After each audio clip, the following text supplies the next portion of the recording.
Hello everyone. Today I have come to talk about an essay written by Francis Bacon titled as Of Studies. But before I start with today's discussion, let me tell you that from now on our channel will have brief note on every discussion that we have here in the description box.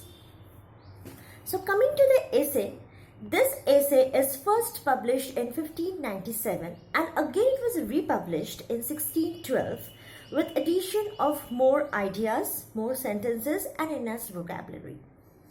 This essay is particularly known as Francis Bacon's masterpiece. This essay informs the readers about the uses and benefits of studies. It let us know the role of studies in an individual life. According to Bacon, a well-read man and a learned man is able to handle his daily affairs with an expertise and execute his plans in a more efficient manner, and thus he can always lead a stable and healthy life.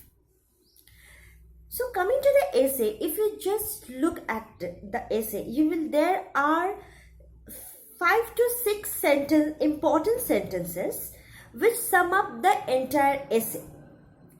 So to start with, the very first line, that studies serve for delight, for ornament and for ability, brings up Bacon's view on studies. When he talks about studies which serve for delight, perhaps he means that it helps in personal and private education. Suppose you are lonely, suppose you are in solitude, suppose you are a retired person. It always acts as a mood booster. It serves for ornament because a well-read man is always better at conversation, communication and discourse. And when it comes to ability, see, an expert man definitely can handle the situation by his knowledge one by one. But if you look at a well-read man, you will see that how he handles his situation in a very effective manner through his knowledge, and also he is good at marshalling the affairs. But again, studies do have limitations. For example, if you read too much, if you go through your studies whole day, whole night, this is definitely gonna make you inactive. It will make you sloth, it will make you sluggish, it will make you lazy. Then again, if you use too much knowledge in your conversation, then it is definitely pose you as a person who exaggerates himself or herself. It's a clear mark of showing off one's knowledge. Again, third point that he talks about is that if one relies solely on his studies, ignoring the practical experience around him, then it is definitely a foolish and humorous character of a scholar. Because you have to learn from the natural skills all around you. So, the best use of studies is to modernize. By modernizing, I mean that you have to combine studies as well as the experience around you. Because you see, nature is perfected by studies, but studies is further perfected by experience. In the next, he talks about 3 types of men regarding their preference of studies. Crafty men condemn studies, simple men admire them, and wise men use them. So crafty men, or those who are hardworking, they will never find the studies as something very valuable to them. But again, and in fact they despise the studies. Then we have simple men who admire studies because they feel that might enhance their wit. It is a third type of men, that is wise men, who actually make proper use of studies, which enhances both their knowledge as well as their wisdom.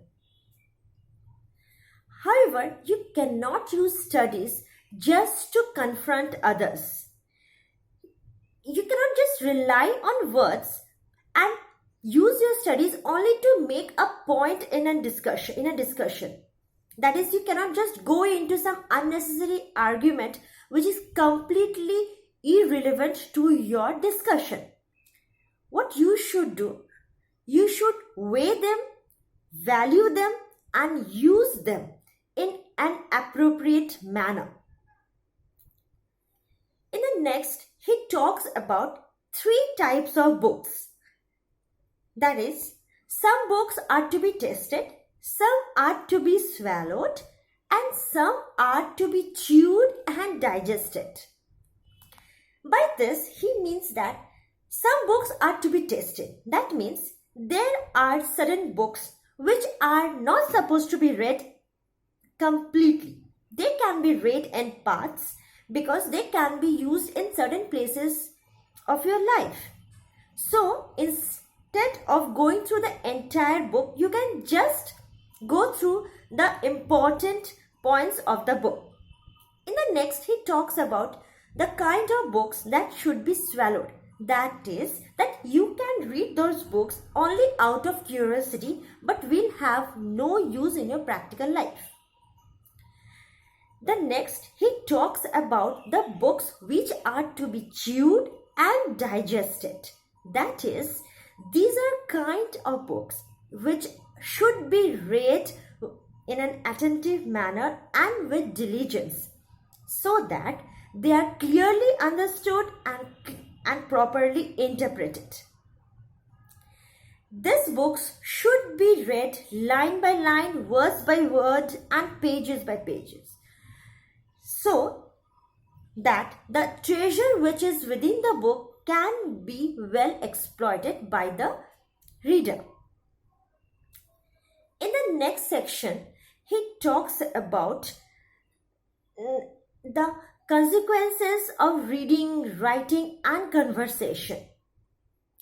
In a way, he just moves back to his previous argument where he talks about the uses of these 3 important aspects of studies, that is reading, writing, and conversation.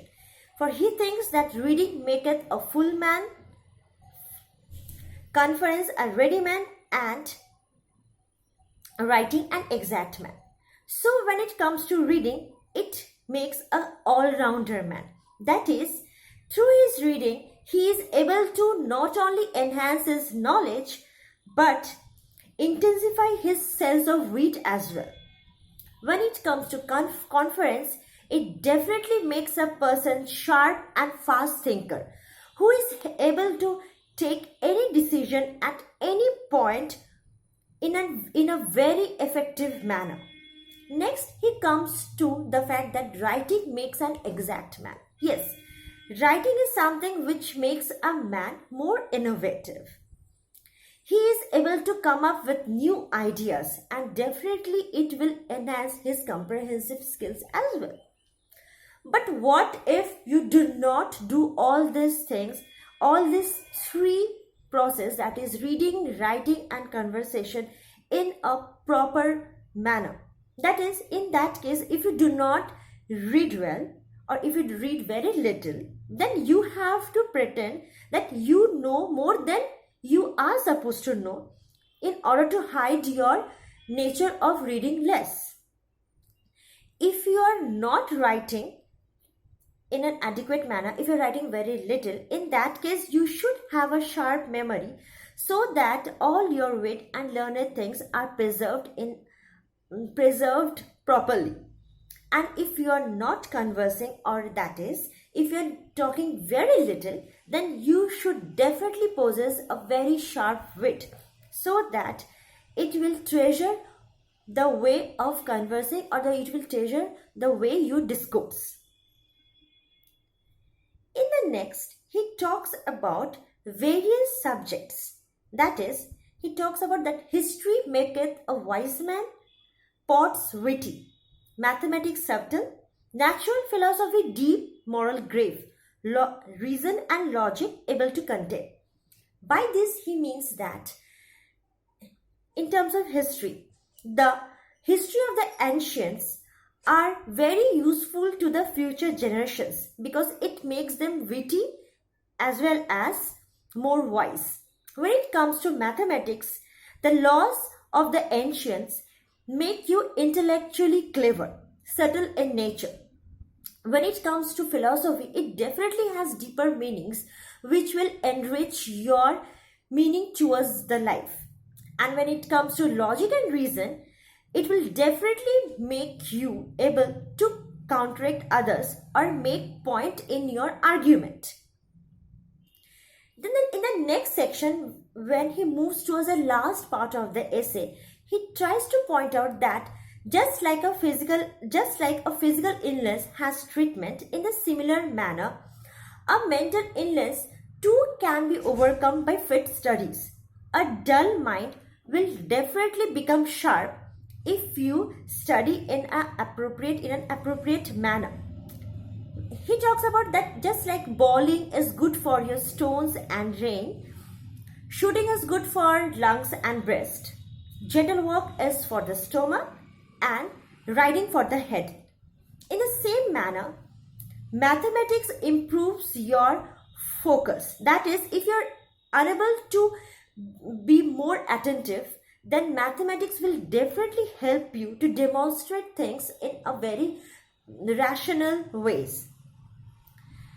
If you're not able to find differences between things, then you should definitely go and study schoolmen. And then you can read law. In fact, you can go for the study of law in case you're unable to put things in one place, point out one and illustrate another. But then he also talks about the meaner sort of books. That is, they are like distilled form of water. These books are very interesting. They extract ideas from another book and then instill them into some other book and produce them as some another manner. So this is what the essay is about. So the essay might not be very colorful in using the phrases. You might find that it is very direct and informative, but it does help the readers to understand the uses and benefit of the studies. That's all. Thank you.